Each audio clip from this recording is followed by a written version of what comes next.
Ladies and gentlemen, you are about to witness the ravishment of a woman who has been abducted. A woman whose initial fears has mellowed into expectation. No harm will come to those being ravaged. Tomorrow she will know that she has been loved as she has never been loved before. So with the knowledge that you can do nothing to stop the performance, just relax and enjoy it. Well, I thought I would interrupt tonight's movie Behind the Green Door and show you images of East Mojave. Here is an image of the entrance to Apache Canyon. There is an ancient turquoise mine in this canyon. Used to be called originally the Stone Hammer Mine. American Indians have been mining turquoise here for at least 600 years. Nowadays, there's 2 miners there that I know of. They are decent guys as long as you don't go in there and try to steal any of their turquoise.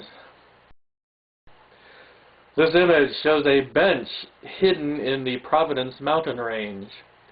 Every now and then I used to come here as a break from the cave that I had in the... This is a hidden spot. Very few people know where this place is. It has water, by the way. It is secret, and I like to keep it that way. There is a larger bench also in the Providence mountain range. I tried growing corn here once, but I couldn't get enough water to the corn to keep it going. This is also a secret spot.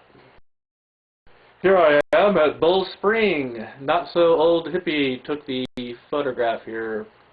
This water is good as long as the person who needs water isn't too particular on how fresh and clean it is.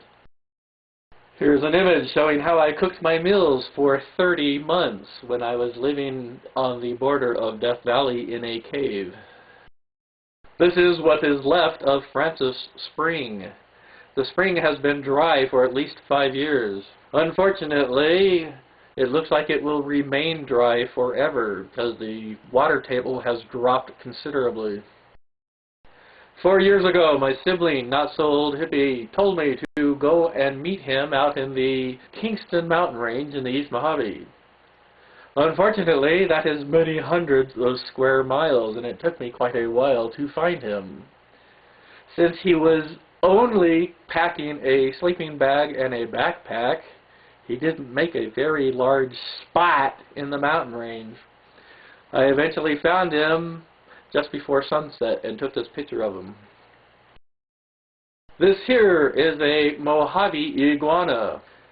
I don't know if he was interested in eating me or he was just lonely, but as I continued down the trail, he continued to follow me down the trail a few paces behind me. Eventually I outwalked him. One of my favorite meals ever on the planet, after cherry pie of course, is cactus apples, otherwise known as prickly pear. After the flowers have been pollinated, preferably by Mojave bees, a couple months later the fruit starts to develop, and one takes a knife and carefully cuts the fruit off and then burns the needles off and then peels them, and there is delicious fruit underneath.